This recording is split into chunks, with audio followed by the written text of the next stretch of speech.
As a brand new creator, you have a lot to think about. And if you're like me, you probably think a lot about how do I make my videos better, more interesting, so that people stay and watch for longer? Because we all know that 4,000 hour watch time target, that's not easy to hit. In today's video, I put together a beginner-friendly tutorial on how to add some additional elements to your videos to make them more engaging. So we're going to talk about animated text and B-roll that you can add in from Canva to make your videos pop, to increase user engagement, and get those watch time hours. Now, if you're new and we haven't met yet, my name is Ty, and on this channel, we do all things YouTube Studio, monetization, and growth, but from a new YouTuber's perspective. So if you're new yourself and you're looking for tips and insights from someone just a little bit ahead of you, you're in the right spot. Let's jump right in. Okay, first things first, let's jump into Canva and let me show you what a final version of this could look like for you. Here's what I just put together. It's got a quote from Winston Churchill and it has animated text with an animated background. Let's just hit play on it. So it says, success is not final, failure is not fatal. It is the courage to continue that counts. And you'll notice that the words come in and then they come out, and there's a lot of movement with the background. So when you think about adding elements into your video to help with viewer retention and engagement and to break up some of the monotony of otherwise a talking head video like this is a great and simple thing to add to all of your videos to increase that engagement. So let me show you how to make this. When you're in Canva, from the home screen, at the very top, you can just type in video. And we're going to do a video, make sure it's 1080p, and we will start from a blank canvas here. Now, once we have our blank template going, we can come into elements and type in background. And really you have two options at this point. You can do graphic, which will give you a still image, and it'll still be a nice background that you can use, or you can do video, and that's going to give you that motion and that movement of the background. I like the video part, so I'm going to keep that. I'm going to change this to horizontal so that I get video clips that more align with the 1080p resolution. And then you'll notice that a lot of these are quite noisy. Text would not do very well over top of some of these. So make sure whatever you pick, it's not too loud, too colorful, and make sure that the contrast with the text that you're going to pick is nice so that it's really easy to read. So let's just take a look and see what's in here. Okay, we'll go with this nice blue one. It is a 30-second clip. We're definitely going to shorten that, but you'll notice there's a little bit of movement with the blue. So what we'll do is we'll simply resize it to fit the full screen, and then we'll add in our text. So come to text, add new text box, and we're going to use that same quotation from Winston Churchill, and I'll show you exactly how to recreate it. So we've got our quote in here. We'll change it to a white font so it stands out against the blue background. We'll make it bold, and we'll make it a lot larger. So maybe just like a 90 font. Now we'll simply move it and center it. And then what I want to do is actually take Winston Churchill's name and I want to align it to the right and I want to make it a bit smaller. And we'll just center this a little bit. So now the next step is, now that we've got our text in, is to animate the text itself. Once you click on animate on the top right, you'll get a bunch of options on the left. You can mouse over a lot of these and it'll give you an idea of how it will animate that text. I particularly like the breathe animation. I think it's kind of cool how it comes out at you as the viewer. I also like the drift animation, which moves it from the left to the right. And then the one I've been using in some of my videos is the typewriter animation. So let's pick that. We'll change the speed, make it a little bit faster. And you can also make it slower too if you like.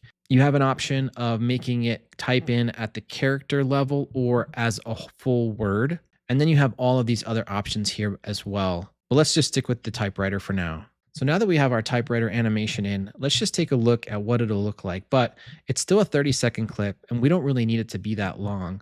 I kind of want the light bluer color, so I'm going to trim this to probably a 6 or 7-second clip, but I want to make sure that I get some of that light blue color in here. So there it is right there at the end. So now we have a 7-second clip. Let's just play through that. Okay, perfect. So now that we have that clip, all we have to do is export it. You go up to share, download, make sure it's an MP4, and then hit download. That'll save to your desktop, and then you can quickly drag that into whatever video editor you use, and then you can overlay it at the appropriate point in your video. So let me show you what that looks like in CapCut from one of my previous videos where I used both B-roll and animated text. Okay, so we're in one of my CapCut projects for a recent video that I've done. And as you scroll over, you'll notice that this whole track right here is nothing but just me doing the talking head version that you're seeing right now. But a 15-minute video of just me talking is pretty boring. So I think it's a good idea to break up some of that with some animated text and some B-roll. So here's an idea of how it can be used. So what I've done is at the very beginning, I tried to break up the intro a little bit by adding some animated text, and here's what it looks and sounds like. So in today's video, I want to talk about how you guys can move past the fear of starting. So you'll notice I was trying to emphasize a point. The point of the video is how to move past the fear of starting, and I made that the animated text. You'll also notice there were some sound effects, and in any video editor, you can add some sound effects. I added a typing sound effect right down here that lines up nicely with the text as it's coming into frame. Now let's check out the process for B-roll. It's actually very similar to animated text. What we'll do is we'll come back to elements, and what we're going to add here is another page in this same document. Again, it's a blank template, and we will put whatever the emotion is that we're trying to convey. So imagine for a minute, you're talking through a video and you are trying to convey to your audience a sense of relief or satisfaction that you felt after you overcame some challenge. Maybe you want to highlight that. So what you can type is relief or satisfaction or whatever that feeling might be. Or maybe if you're talking through an object, you can type in, I don't know, camera, for example, if you're talking through a piece of equipment. You'll see here in Canva, I've typed in relief and there's a bunch of different people, actors, stock footage of them showing that emotion of relief. So if we like some of these, let's just pick this one, for example. Hypothetically, we like this is a good fit for our video. We can grab it, resize it. And again, we can trim it if we want just certain parts of it. We'll just keep the full clip at 7.4 seconds, and then we can download it. Same process as before, download it as an MP4. And then once you have it, bring it into your editing tool and you can layer it in over the section that you want to show. So here's what that looks like in this video here. I actually took 3 different pieces of B-roll from Canva and strung them together to help convey this emotion that I was trying to get out in the video. Here's that clip. I felt an enormous weight lifted off of my shoulders. All of that shame and worry and fear and anxiety about starting and worrying about what other people were going to think, it just fell off a cliff.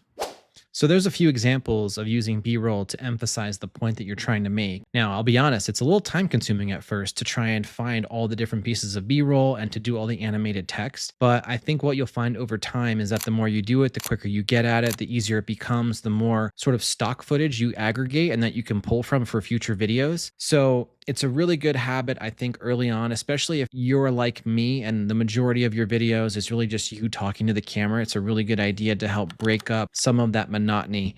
I have some homework for you guys as you're thinking about how you can incorporate some of this into your own videos. A few weeks ago, I shared a video on how to design a killer thumbnail for the 2024 YouTube algorithm by Aprilyn Alter. I've shared that video specifically so you can learn the psychology behind thumbnail design, but I want to reshare it and I'll put it in the description below because I don't want you to watch it to learn about thumbnails. I want you to watch it to see the pace and the design elements that she includes in her videos to keep them catchy and engaging and to keep your eye fixed on the screen to see what's going to happen next. What I found in watching back some of her videos, she's literally changing what's on screen almost every 3 or 4 seconds, even quicker oftentimes. She'll switch it up between A-roll, which is me talking right to the camera, to B-roll, which is maybe the camera looking at her while she's doing another task, for example. And then there's animated text where she's trying to illuminate a point by having text come on the screen in some animated fashion that's eye-catchy. And then she's also using B-roll of more like stock footage of things that are happening outside in the world that help reinforce what she's trying to convey. Now, it would be completely unreasonable to suggest that we should be creating our videos and editing them in a way that she's doing it. She's obviously a seasoned pro. She's been doing this for a while now. Her videos are very highly edited, but I think it's helpful to take small bites at this and to try new things every single week to see what sticks and what doesn't. And over time, you can start pairing up some of these design elements together to create a really cohesive and compelling video for your viewers to watch. So I hope this was helpful. If you got any value out of today's video, feel free to leave a comment below, hit the like button, or subscribe to this channel. I've created a brand new playlist where I'm housing all of my how-tos and tutorials. You can find that right over here. So make sure to check that out.